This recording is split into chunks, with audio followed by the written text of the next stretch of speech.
Supreme court हुआ high court पर सख्त और कह दिए बड़ी बात। जी हाँ, वीडियो में बहुत कुछ है।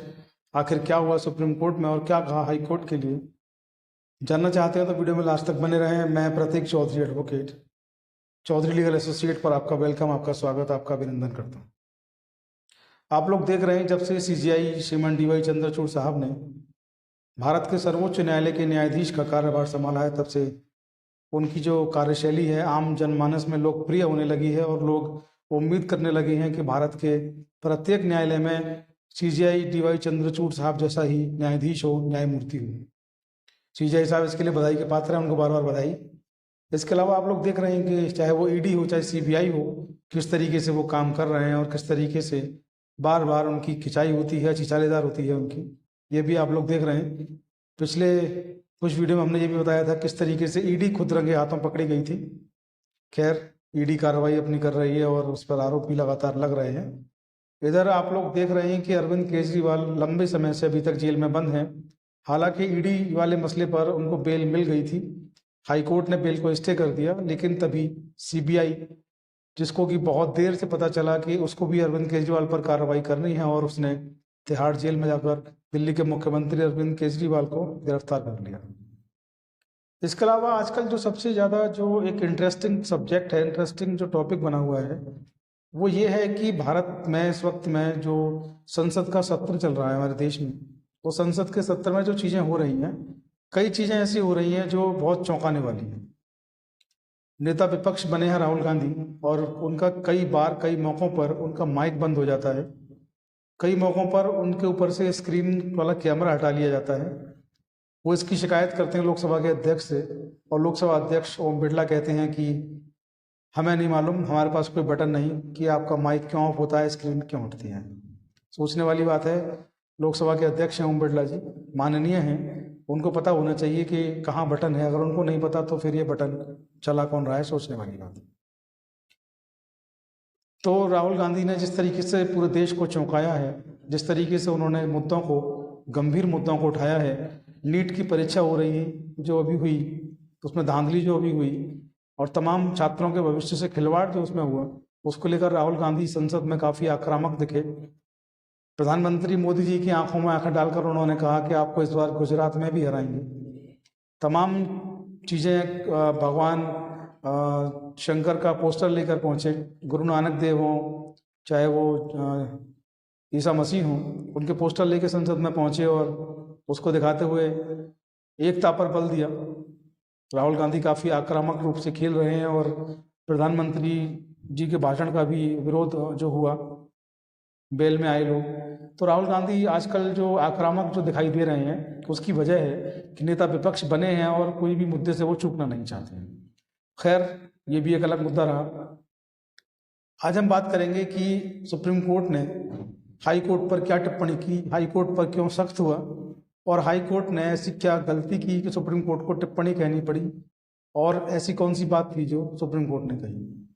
तो साथियों, मैं आपको याद दिला दूं, सुप्रीम कोर्ट में जो सीजीआई हैं श्रीमान डीवाई चंद्रचूड़ साहब, उन्हीं के सुप्रीम कोर्ट में एक अन्य न्यायमूर्ति यानी कि जस्टिस हैं BR गवई, जो KG बालाकृष्णन साहब जस्टिस रहे, सीजीआई रहे सुप्रीम कोर्ट के। उनके बाद दूसरे दलित जस्टिस हैं, सीजीआई बनने वाले हैं। 25 मई 2025 को उनका कार्यकाल खत्म होगा, जो नवंबर 25 तक चलेगा। 25 मई 2025 को उनका कार्यकाल शुरू होगा, जो नवंबर 2025 तक उनका कार्यकाल चलेगा, यानी कि देश के आने वाले भावी सीजीआई हैं। हालांकि उनके बीच में एक सीजीआई और हैं, डीवाई चंद्रचूड़ साहब के और उनके बीच में, उसके बाद इनका नंबर आएगा और देश के सीजीआई बनेंगे। उनकी टिप्पणी बहुत मायने रखती है, बहुत अहम है उनकी टिप्पणी। आखिर टिप्पणी में क्या है, मैं आपको थोड़ा नटशेल में उसको मैं पढ़ के आपको सुना देता हूँ। तो जस्टिस BR गवई साहब ने हाई कोर्ट के जजों पर जो टिप्पणी की है, वो उन पर भड़क गए हैं।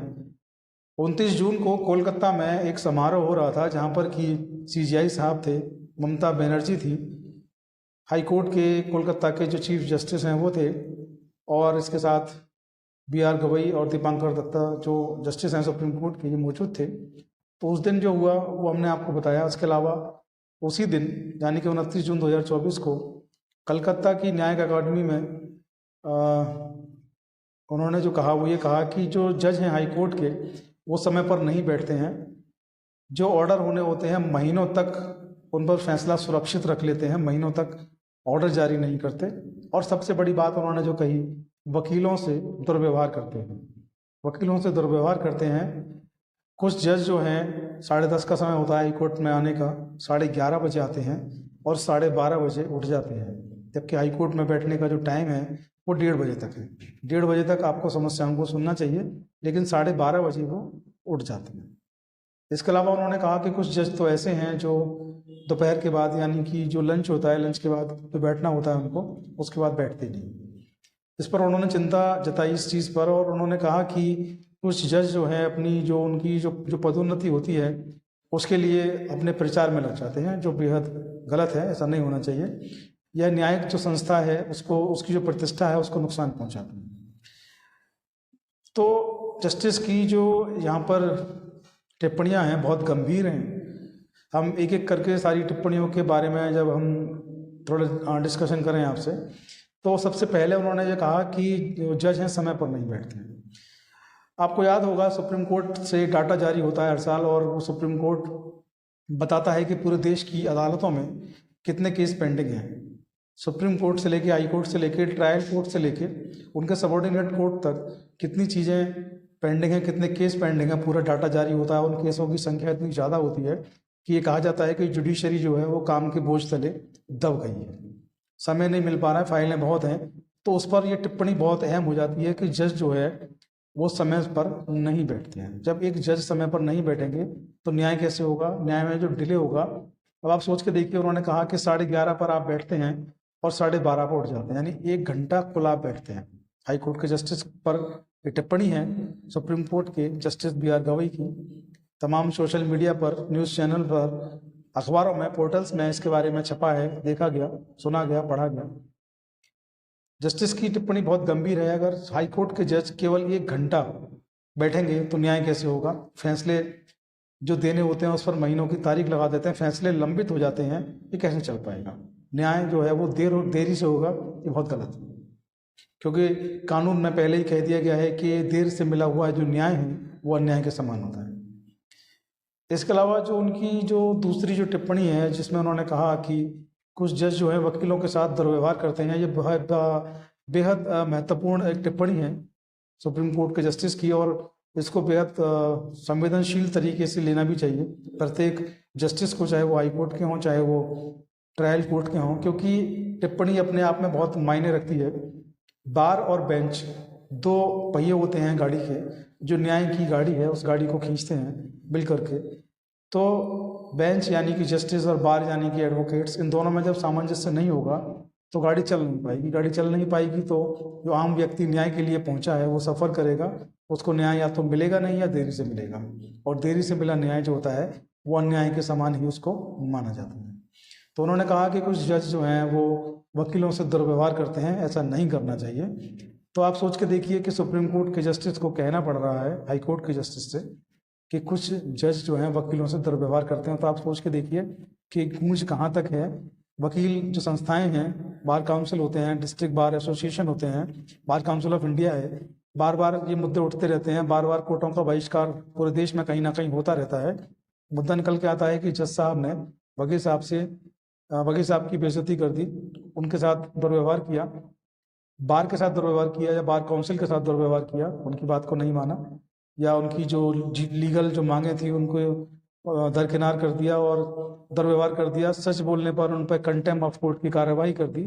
तो इस तरीके का जो दुर्व्यवहार है वकीलों के प्रति वो नहीं होना चाहिए। और ये बात सुप्रीम कोर्ट भी जानता है कि वकीलों के साथ हाई कोर्ट में और ट्रायल कोर्ट्स में दुर्व्यवहार होता है। जस्टिस BR गवई की टिप्पणी इस बात की तरफ इशारा करती है कि दुर्व्यवहार होता है। तो सबसे बड़ी बात जो यहाँ पर जस्टिस ने कही, वो जानते हैं कि निचली अदालतों में यानी कि ट्रायल कोर्ट्स हैं या हाई कोर्ट्स हैं, वहाँ पर क्या समस्या है। उन्होंने समस्याओं की तरफ इशारा किया। उन्होंने कहा कि आपको समय से बैठना चाहिए, समय से उठना चाहिए, 1 घंटा बैठने से काम नहीं चलेगा। जो फैसला आप लंबित रखते हैं बहुत लंबे समय तक, उस फैसले को भी आपको इतना लंबा नहीं रखना चाहिए, सुरक्षित उसको सुनाना चाहिए, चाहे वो कुछ भी हो, प्लस हो या माइनस हो, किसी के हित में हो या अहित में हो। आपको केवल न्याय का ध्यान रखना चाहिए कि न्याय होना चाहिए, किसी का हित देखना आपका काम नहीं, न्याय को देखना आपका काम है। दूसरा, वकीलों से दुर्व्यवहार पर उन्होंने चिंता व्यक्त की।